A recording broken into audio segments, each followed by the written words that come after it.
Welcome to our Gemara shiur. Welcome to our straight and simple Gemara shiur. Warning, this is not Daf Yomi, this is not Amud Yomi, this is not a program, this is not anything special feature. We're just learning Gemara. Our pace is more or less, less than an Amud a day, more or less, and we just try to understand what we learn, not going too deep and not too shallow. Bezos Hashem. Welcome to everybody here on Zoom and here and online to our anytime. We are giving the shiur as always, La'ilu Nishmas, my father, Menachem ben Akiva, and for the Hatzala and Hatzlacha of Klal Yisrael in those very, very trying times. We are in Shabbos Kuf Mem Beis, Amud Beis, towards the bottom of the page. And as I always say, even if you missed the previous shiurim, you can jump right in.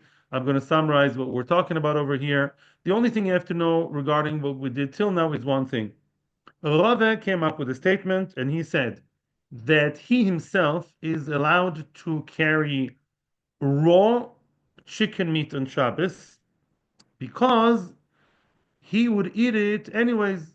Chazi le'umtza, him or maybe others, it's not so clear to me, but he believes that you're allowed to carry the meat on Shabbos because raw meat because he can eat it himself. In other words, why would meat be muktzeh on Shabbos? Everybody knows that one of the worst forms of muktzeh is what?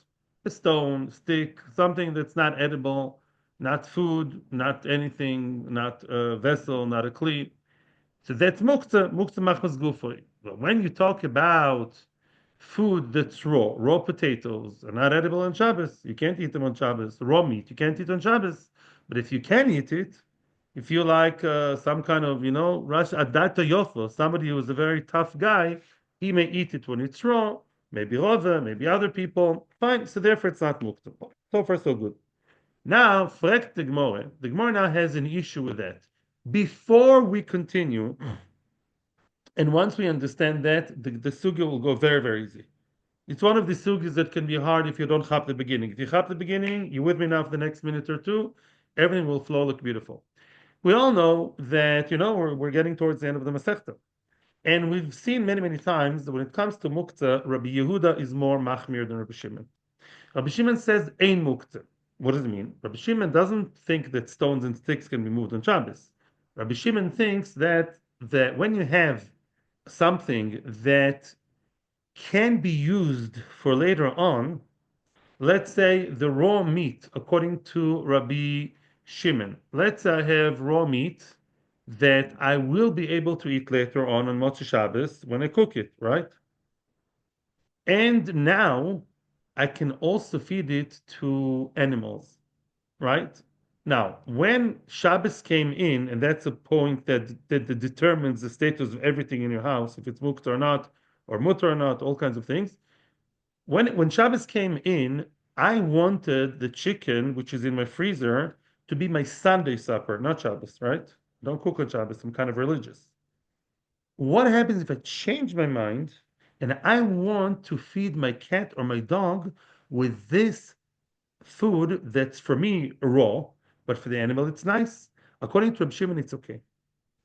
According to Rabbi Yehuda, it's not okay. And there's a case later on in the Masechta. The velesh nisnablo. You have an animal that died on Shabbos. When Shabbos came in, I wanted it for myself, or let's on Yom Tov even.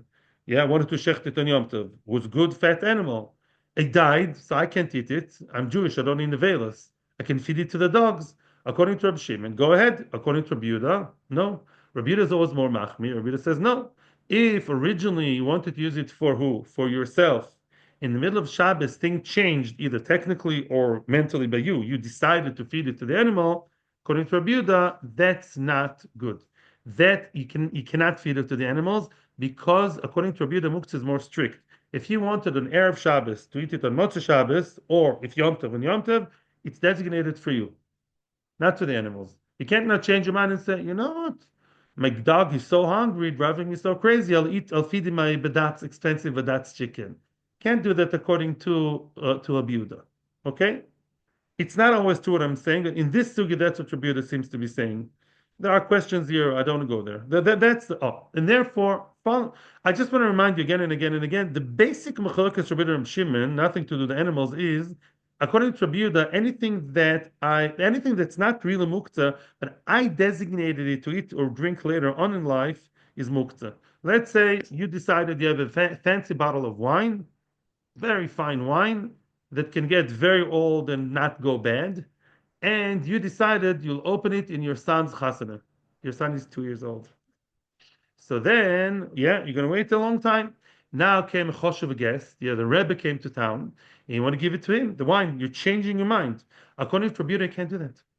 According to Rabbi Yehuda, it's almost mefurish, not about wine, but other things. Mefurish and Perek Mefanin, Daf Kuf Kaf Vav, Kuf Kaf Zayin. According to Rabbi Yehuda, you can't change your mind. If it's muktzeh, what does muktzeh mean? Designated, set aside, like haktsa'ah. It's set aside to be drank into 18 years' time.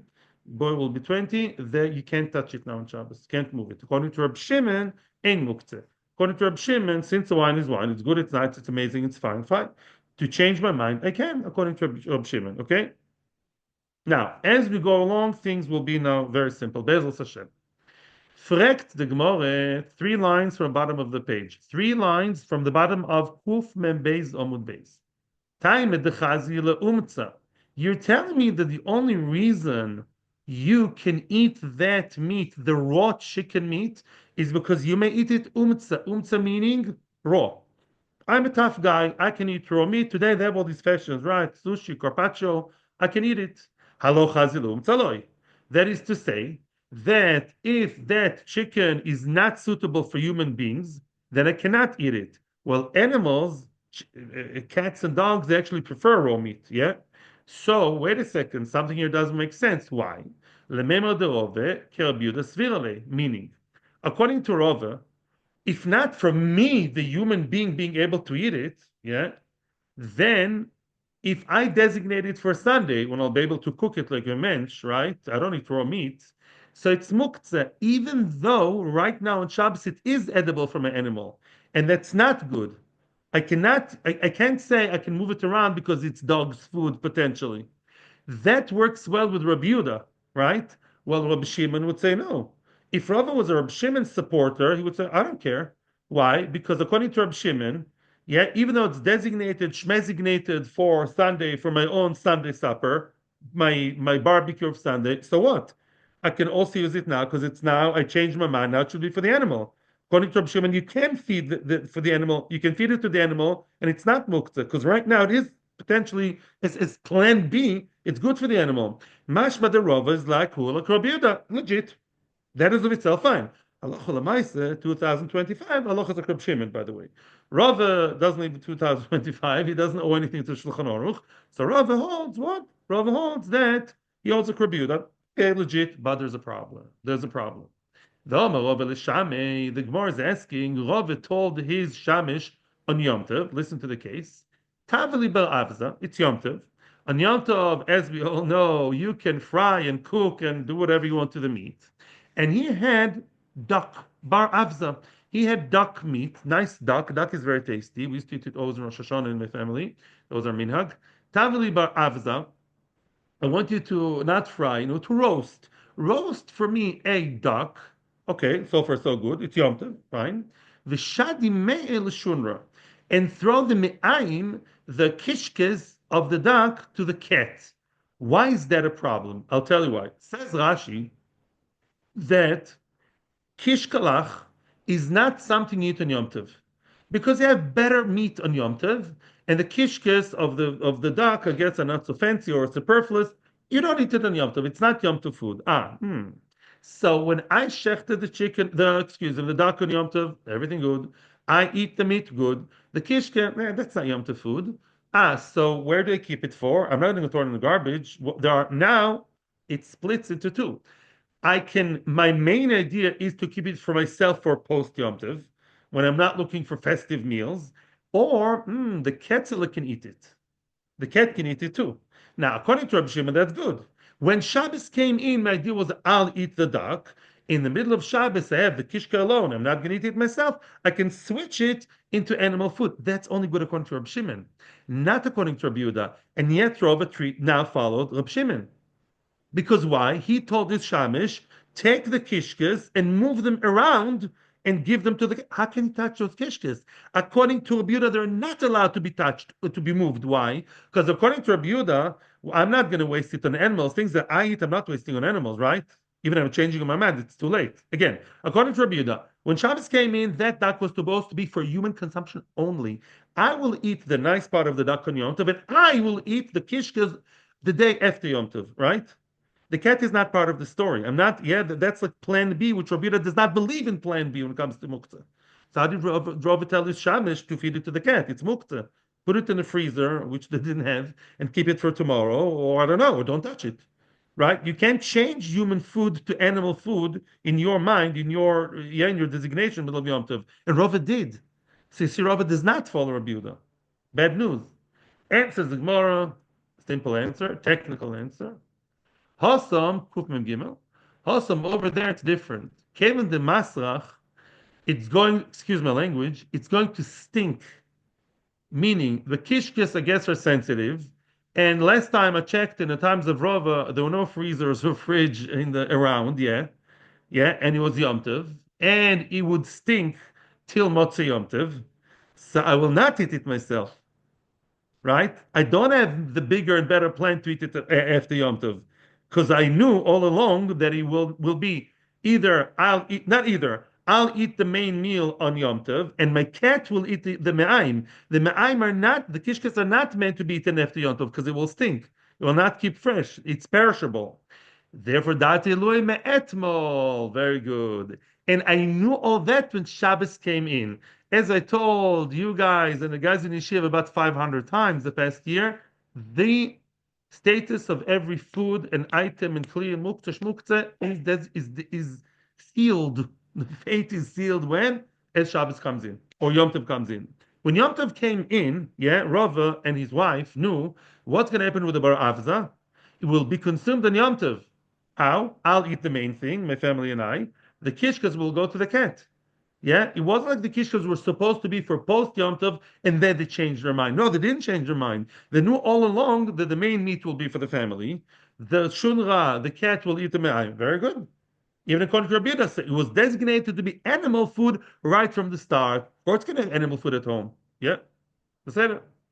Hachinami mistabra, says the Gemara, another assertion, another proof to tell me that it makes sense that the Rovik Rabbi Yehuda Svir Alei will prove again the Rava is a follower of Rabbi Yehuda who's machmir in muktzeh. The Dorosh Rava explains as follows, as the Droshe, he taught, Droshe doesn't mean from the Torah, Rava taught this halacha to the public, I guess in Mechuzah where he lived. This is in Yom Tov. Isha lo tikones lebesa eitzim litol mehen ud. Ud is like a small stick, that's meant to stoke the fire. On Yom Tov, you're allowed to stoke the fire. We all know that. A woman cannot go to the storage room where you have a lot of little twigs and branches that are stored there in order to take one of the twigs, one of the little tree wooden pieces in order to stoke the fire with it in the kitchen. A woman is the one taking care of the kitchen. On Yom Tov, why can't you do that? You know why? Because they have different designation. Tosfos says something else. I'm going now with the Pashup Pshat, and that is what? Those eitzim, yeah, what are these eitzim meant for? To be firewood themselves. You're changing the designation. They're meant to be firewood, and you're now using it for what? For to stoke. That's not the matar. It's not the purpose, right? Now, Tosfos says the reason is because you may come to be metaken mono. Okay, if you take that twig, you're going to start fashioning it. You're going to start giving it shape, and that's an Isudorais, the patish. So that's a reason. But so even if we go with Tosfos, there's no proof for Rabbi Yehuda. But now the second part of Rava is the proof that we follow Rabbi Yehuda. Listen to this: the ud shenishbar. Let's say there's an ud, meaning you have a nice kind of stick that's used for stoking the fire, and it broke in the middle of Shabbos. I can't stoke the fire with that anymore. So let's use it for firewood. The other way around now. It's broken. Oh, broken. No, let's use it as firewood. Why throw it in the garbage? Let's fuel the fire with it. Uh-oh, you can't do that. Also, lasika b'yom tov, you're not allowed to take it and burn it, put it in the fireplace or the oven in Yom Tov. Why not? This is for sure Rabbi Yehuda. This is 100% Rabbi Yehuda. Lefisha masikin bekelim, ve'en masikin meshivre kelim shmamino. That's nolad. Nolad is another nafkamina between Rabbi Yehuda and Rabbi Shimon. When you had a kli, and Shabbos came in, what was the status of that long piece of wood? Ud. It was a stoking utensil. It's like a kitchen utensil. We don't have them nowadays, yeah? And all of a sudden, Love Shabbos, it broke. You want to change the purpose into something else. Into what? Into firewood. That's Nolad. Oh, it broke, and wow, you have a whole new purpose here, a whole new Kli, a whole new thing in the middle of Shabbos. That's Nolad. It was born in the middle of Shabbos. According to Rabbi Yehuda, Nolad is Osir. According to Rabbi Shimon, Nolad is Mutar. So here we clearly see the Rava holds like Rabbi Yehuda. The Rava is a Rabbi Yehuda man, and he holds in muktzeh like Rabbi Yehuda. Later on, we'll see a question about that, but for now, that's what we hold. I just want to share with you a beautiful moment ahead today, and that is I saw Ramah. I was very happy to see the Ramah because it kind of many times you have a feeling from general knowledge, but when you see the source, you're happy. Oh, here it is. Like I can pin, my general fuzzy idea. So basically, the Ramos says in Ches Yom Tov that we follow Rab Shimon regarding muktzeh, meaning, as I told you, right? We're not so machmi like Rabbi Yehuda. We follow Rab Shimon for muktzeh with all the leniencies, and we follow Rabbi Yehuda in Nolad, because Nolad we are machmir. Nolad, we hold of Nolad, that Nolad is also like Rabbi Yehuda. That's what the Ramos says. Then I saw other. I'm unfortunate about it, but that's, Ramos good enough for me. That's okay. That's the mainstream opinion. Said maybe otherwise, ask your Rabbonim, but that's who I understand it. Says the Heilige last Mishnah of the 21st parak of Shabbos. Says Mishnah more about muktzeh, and if I would have to give a title to this Mishnah, the title would be how to clean your table at the end of the meal. Yeah. What a beautiful Shabbos meal, cholent, kishkes, whatever you want, me'ayim, fish, yeah, duck. Now what? Now how do you clean all the mess from the table? Says the Mishnah, this is for the teenagers, they all jump to clean off the table, don't they? Of course. Says the Mishnah, we are in the Mishnah, Rabbeinu, Kufim Gilma Mudalef, in the Mishnah, Bet Shammai Omrim. Says the Mishnah, Bet Shammai Omrim, Ma'avin Ma'al Shulchan Atzomas V'Klipin. This is unbelievable. But Shammai say you have bones. Says Rashi clearly, the bones are not edible, not even for animals. Really hard, tough bones. Even your dog will not look at it. And peels. Peels, says Rashi, these are like the shells of the nuts. No animal that I know eats the nuts of the shells. Maybe some monkey from Indonesia, but normal animals don't eat the nut shells. And yet, the Shammai say you're allowed to remove it off the table with your own bare hands. That's a huge chiddush, and I'm going to deal with it soon. But that's what the Shammai say. Basila say, no, you can't move that. It's muktzeh. What kind of muktzeh is that? Machmas gufay. It's like stones and sticks. And therefore, Basila say, Mesalik is a tavla kula uminaro. No, you can't remove them with your own bare hands. It's muktzeh. Those what's them call it? Those klipos and the bones. What do? Take the table. Their tables were not as heavy and big as ours. Each one had a small table. Take the table slash tray, take the whole thing together, and menar, as we saw before, tiltul minatzad. Oh, I want to make I have to apologize to you guys. I used the wrong term yesterday. When I said tiltul minatzad, the way the Tosfos learns, and I think even Rashi, when you tilt something to the side, it's not even tiltul minatzad, right? I said it's the better tiltul minatzad. Some Rishonim don't even call it tiltul minatzad, they call it niu, yeah? Tiltul matzad means, as we said, you pick up the whole thing, yeah, with whatever's on top, and every motion of yours is mashpia on the muktzeh. That's tiltul matzad. You just don't touch it, yeah, but you move it up and down. And the better one is when you just slide and it falls by itself. I'm not moving it; it's gravity who's moving it.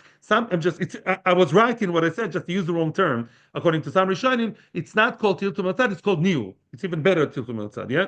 So what do you do here? Menara. Take the tavla. Here, could it is tiltul matzad because you take the whole tavla, move it to the kitchen, and move it to the garbage can. But you can't take the thing itself. You can't touch and move with your own bare hands. The muktzeh. That's what Basila say. I'm going to deal with it soon, but let's first continue the Mishnah. Ma'avirin milifnei shulchan u'me'al shulchan perurin pochas mikazais. Everyone agrees that you are allowed to move with your own bare hands crumbs of bread with your own hands. I'm not saying halacha l'maisa, but this is what it says over here. If even if the perurim, even if they're small. Okay, sorry for the glitch in the system. It's Zoom's fault. Okay, so now, yeah, fine. Says the Mishnah, what are you allowed to do here? Ma'avin ma'al shulchan perurin pochas bekazais. You have crumbs on the table, even if the crumbs are small, the less than kazais, you are allowed to move them with your own bare hands. Why? Because they're called animal food. It's animal food. Then everyone agrees it's fine. The original machlokas was when it's not animal food. This is animal food, you can move it. So the same applies to two other items. V'se'ar shel afunin, v'se'ar adoshim. Se'ar shel afunin doesn't mean the hair, it means the pod of the peas. You have peas in the pod, the peas you eat yourself. The pea pod is garbage, yeah? Maybe it's good for animals. Okay, good. It is good for animals, actually, as we'll see later. And therefore, because it's good for animals, you can move it, mamish beyadayim, and give it to Lucy the cow or Bessie the sheep. The Sarah Doshim, same thing applies to lentils. The garbage of the lentils is good for animals. As I told you, it's machal behema. Now, one more line about cleaning the table, and then we'll explain the first part of the Mishnah. Sfoig. What is sfoig? A sponge. You want to clean the table with a sponge, and the sponge is wet, right? Im yesh lo or beis achiza mekanchin boy, v'im la ben mekanchin boy. If it has a leather handle, you're allowed to gently wipe the table with it. If it doesn't have the handle, you can't wipe with it. Why? Because if that sponge is full of water, right, detergents and water, you don't know what, and you hold the actual sponge, inadvertently you are going to squeeze out water. Squeezing out water is also on Shabbos. So don't do the kinuach. Make sure the spot. Today they have those, right? They have the plastic handle, right? They have a handle, then it's okay.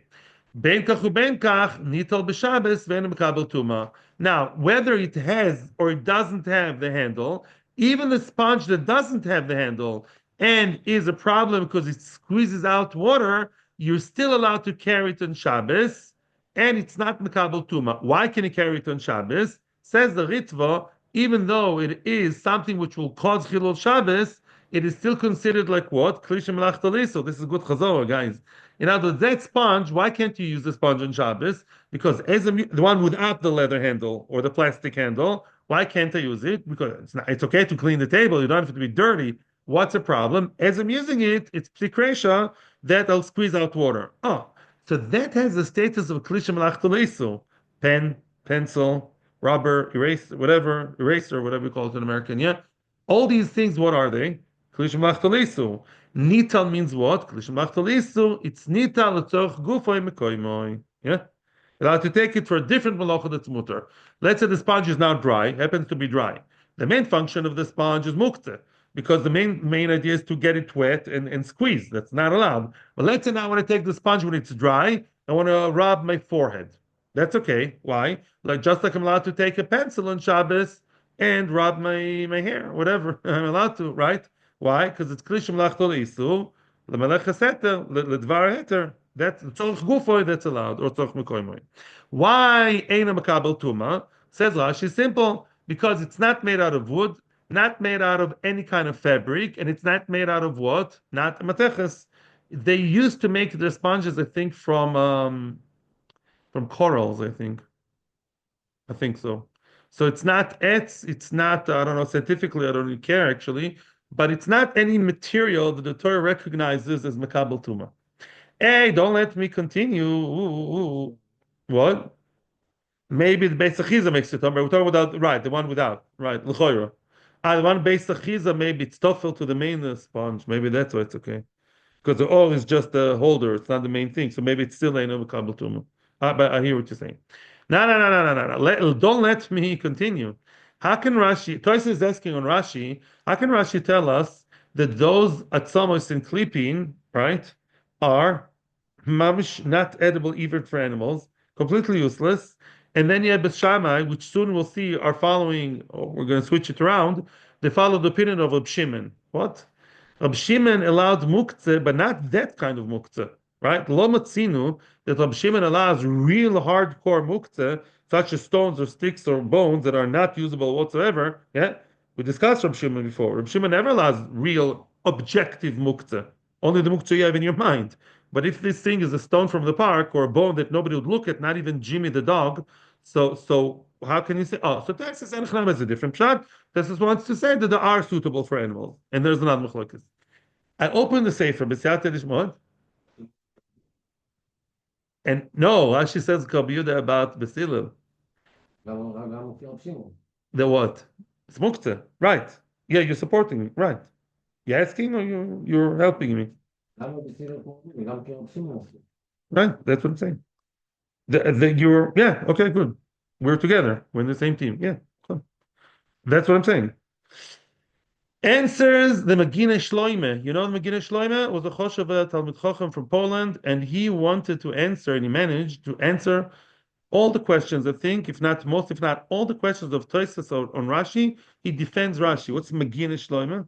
Shloime defenders, the defender of Shlomo, or the shield of Shlomo, meaning he wants to protect Rashi from the questions of all the other Rishonim, mainly Tosfos. Says the Megina Shloime, a brilliant answer, backed and proved from other from the rest of the Masechta. We're talking here about a whole different story called. You tell me, guys, when are you allowed to move mamish the when you have a pile of really disgusting not new bones and peels? Why are you allowed to move them off the table? Because it's called what? Starts with a gimel. Who wants to win a trip to Switzerland? I'm joking, by the way. Anyone online? Graf Shalrei.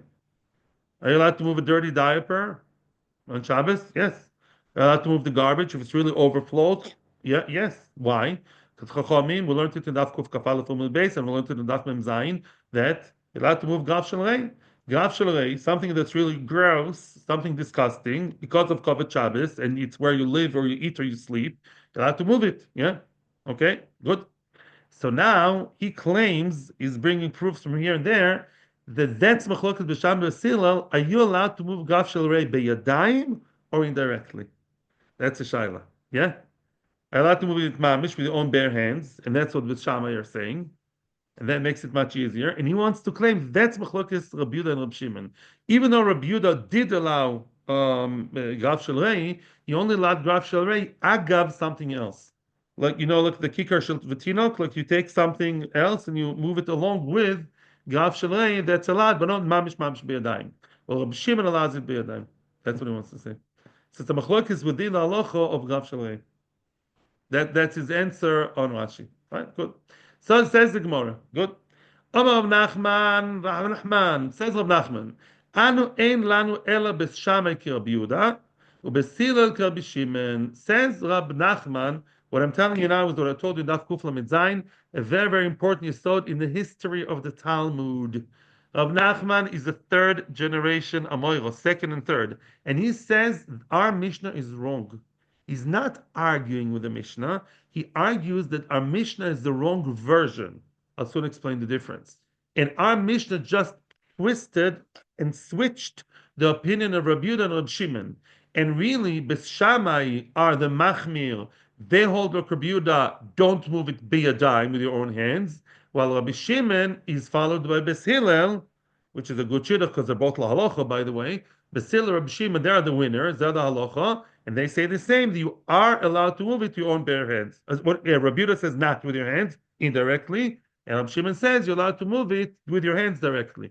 Why am I so excited? Because I told you many times, and I'm saying it all the time to my Talmidim, Baruch Hashem, the Mishnah is not a done deal. Meaning, although the Amoraim cannot argue on the Mishnah, the Amoraim can argue and say, comes Rav Nachman, second and third generation, and say, listen, I have a version from the rabbi of my Rav, who learns that Mishnah wrong. In other words, the version that we have of the Mishnah is not the right version.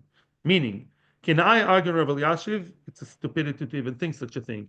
Can I tell something I know Rav Eliashiv didn't say it? Yes. I'm not arguing with Rav Eliashiv. I'm arguing with you who misquote Rav Eliashiv. Not you. Get what I'm saying? That's a difference. And that's a yesod, and I saw it afterwards in more academic sources, and that's a matzav. And that's why we can also say about the Mishnah, Mishnahs are not yet set in stone when the Gemara is written. The Gemara is written, the Mishnahs were still fluid and flexible. And here's an example. We had the same thing in Daf Kuf Lamed Zayin. Okay, very good. Weiter. Ma'avirin mi'al hashulchan. The version is not milifned, me'al hashulchan. Ma'avirin ma'al hashulchan perurin. Now, the lotion is one should pass, what's la'avir? You pass the perurim to where? To a different place.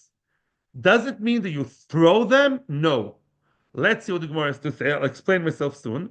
The way our Mishnah is written is a siyua, a proof and assertion to Rabbi Yochanan. Dom Rabbi Yochanan, Peruin Shen Ben Kazais, also Labdan Bayad, which means, says Rabbi Yochanan, we're talking here about a halacha nothing to do with Shabbos. It's a machlokas in brochas in brochas. It says over there, let's say you have perurim, crumbs that are less than kazais. Do you have to treat them with respect or not? Machlokas, some people say you're allowed to me'abed, throw them to the water, throw them to the garbage, throw them to the fire, throw them, get rid of them. It's less than kazais, yeah. And some say you can't, no. You're not allowed to throw them away, get rid of them. You have to keep them, store them for what? For birds, for, I don't know, put them in the gniza, whatever. Now, Rabbi Yochanan holds, in this girsa, the two girsas, that also labdan bayad. You're not allowed to mamish, whatever, take them, throw them into the garbage, into the water, into the toilet. You can't. And our Mishnah supports him. Why does Mishnah support him? Because the Mishnah says ma'avirin mal shulchan. Doesn't say zorkin, like throw them into the floor, throw them to somewhere disrespectful, but rather ma'avirin. La'avir means more respectful. You pass them on to a different place. Where? I don't know, some storage area. Halacha l'maisa, I checked in Shulchan Aruch just to make sure. Halacha l'maisa, you are allowed to me'abed, perurim less than kazais. If all together, for all the perurim together will be yes in kazais, it's a shaila, then it's a question. Yeah, and you cannot throw them on the floor and step on them because it's kosher use. It can cause poverty. If you step on perurim, even less than kazais. I'm always careful about it. I drive my kids crazy. Always the Shabbos table to sweep, even if it's less than kazais, small perurim, less than kazais, if you step on them, Furish says in Mishnah Shulchan Mishnah it's kosher anius, chalila, it can cause poverty, so don't do that. Because you're disrespecting the bread. So why should Hashem give you bread? And therefore, but to throw them in the garbage, you can. If it's kazais, then it's a shaila, maybe you can wrap it up, ask the rabbi. But perurim less than kazais, you can throw in the garbage, in the toilet, wherever you want. As far as I know, la halacha, again, it's not a halacha shiur, I'm just giving you the ideas. Very good. Now, Sal Shalafunin, Mani, who is the author of the Mishnah? Let's just have a refresher's course about this business with the pod and the pea pod, yeah? The pea and the pea pod. What did we say? You're eating your nice peas. You took them out of the pod, you know the long one, right? The long green thing. Now, the pod itself, the peas themselves, the actual little round ones are for human consumption. And the pod is for animals. When did that shidduch happen? When did this divorce happen? That some of it I ate and the leftover is left for behema on Shabbos. But my main idea was what? To eat it when? It should be for me, not for the animal. And I turned that food, which was majorly human food, I turned some of it to animal food in my mind. Who believes he can make those elegant switches on Shabbos? Only Rab Shimon, not Rab Yehuda, right? Okay, so our Mishnah is Rab Shimon, because we say, okay, it's Ma'achal Behema. We view it as if that was the Chatchila for the Behema, or even if it wasn't, I don't care. Now on Shabbos, we turn the human food into animal food. Rab Shimon believes in those switches, changes in the middle of Shabbos, and it's all very good. Rab Shimon delays the muktzeh. Oh, he's black and white. Rab Shimon doesn't believe in muktzeh. You know what that means. Okay, good. Ema Seifa, the Mishnah is not consistent. Problem. Ema Seifa, it says in the Seifa, Ema Seifa, please Hashem, please. Ema Seifa, I'm talking about the Zoom, yeah?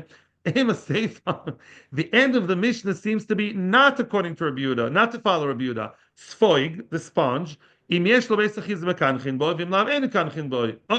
If the sponge does not have a proper handle, and as you hold it, you may come to squeeze the water out, that is usher. Yeah, even though you didn't want this to happen, you're Shomer Shabbos, you're not trying to squeeze. Maybe some water will be squeezed out, and that's not allowed. Oh, that doesn't work right with Rab Shimon. Asan Rabbi Yehuda. That follows the opinion of Rabbi Yehuda. The Oma, what did Rabbi Yehuda say? Davar shem miskaven also. Rabbi Yehuda says that Rabbi Yehuda is the only one that's concerned that if I do something that's allowed and maybe something also may happen as a result, Dov Hashem Miskaven, who says it's also Rabbi Yehuda? Rabbi Shimon should tell me, and he does say, Dov Hashem Miskaven is allowed. If I'm cleaning the table is fine. I'm allowed to clean tables on Shabbos. It's even a nice thing to do, a mitzvah. Maybe the water will come out, maybe the water won't come out. Rabbi Shimon allows that. So the Mishnah seems to be following at the end Rabbi Yehuda. The beginning of the Mishnah about muktzeh, about the se'ar shalafunin, we follow Rabbi Shimon. The end, we become frum all of a sudden, and we say we follow Rabbi Yehuda that the sponge that you're not interested in the water is being squeezed out is also, even though you're not interested in the water squeezed out, and it may not happen that it'll be squeezed out, and it's still not allowed. What's going on? Answers the Gemara, the answer which everybody knows because it's the same sentence repeats itself 7 times in Masechet Shabbos. Such a case, even though Shimon would agree in the case of the sponge that it's also the Bible of Damitov Vayu again and again and again. Both of Rava say famous line. This is not Davar Shem Miskaven. What's Psikresha? It will happen 100% because it will for sure happen. It's inadvertent. It is inevitable that as you hold the wet sponge, the water will come out, whether you like it or not, and you're the biggest tzaddik in the world, but you're not Superman. And therefore, as you hold without a handle, you hold the actual sponge, which is wet, and you're pressing on it, yeah, unless a nace happens, it will be squeezed out. Such a case, it's called psikresha, and even Rabbi Yehuda, even Rabbi Shimon agrees that it's also. Oh, now, okay, Chaval, I don't think we'll finish the parak today, but doesn't matter. We'll finish it on Sunday. No, tomorrow. Hani garin in the Tamri. Now, there are 2 types of tmorim. There are 2 types of dates that the Gemara talks about: the Syrian and the Persian. Yeah, Hani garin in the Tamri. Yeah, both very nice people, right? The Syrians, the Persians, yeah, the Goyim. Hani garin in the Tamri. You have the stones in American English. You call them something else. The pips, the hard the pits. Yeah, in English called the stones. In British English, yeah, the pits of the dates. The tamri armioso shaul toltolinu. If they come from Syria, those dates to begin with are low quality, and they're mainly meant for animals to begin with, even when the date was a date, not just a stone, not just the pit. Yeah, the date itself was mainly for animals, low class. So even when I ate that bad kind of date and the rest was left for the animal, it's not called that anything new happened because anyhow was meant for animals. Yeah? Hoil v'chazin agav iman. They were suitable for animal food right from the start. You realize we're talking very much like Rabbi Yehuda over here, right? Rabbi Yehuda is one who doesn't like to create a new animal food in the middle of Shabbos. According to Rabbi Yehuda, yeah, if you eat your chicken and let's say the chicken bones cannot be eaten by human beings, only by animals, according to Rabbi Yehuda, it's muktzeh, right? I don't care that you have a dog, you may eat it, you may feed it, so what? It doesn't work. But those tamarim, everything was meant for animals. Even the flesh was for animals. So this is for animal, that's for animal. So when they started the Shabbos, it was animal food, l'chatchila, so good. However, the persiyasa also, when you have the when you have the dates from Persia, Persian dates are nicer, succulent, and good, and made for human beings, yeah? And therefore what? When you ate your yummy Persian date, and then you have the pit for the animals, hands off, usher. Don't touch. Why? Rabbi Yehuda. He says, what? This Gemara goes with Rabbi Yehuda. Because we follow Shimon Halacha? Rava, you see Rava follows Rabbi Yehuda. This is not Mishnah Berurah. This is Gemara. We'll see soon. By the way, there is another way to learn this also. Yes, according to Rabbi Shimon. But I'm keeping it for the end. Okay. I'm so sorry I didn't finish the parak. It would be a lot of fun. That's a reason for you to come tomorrow, right? So tomorrow we're holding the last piece, and we're starting Be'ezras Hashem tomorrow. What? The new parak Chobis. We have a little bit more than 10 dapim till the end. Thank you to Torah Anytime, the staff, and those who watch us on Torah Anytime and everywhere else. Hatzlacha, bracha,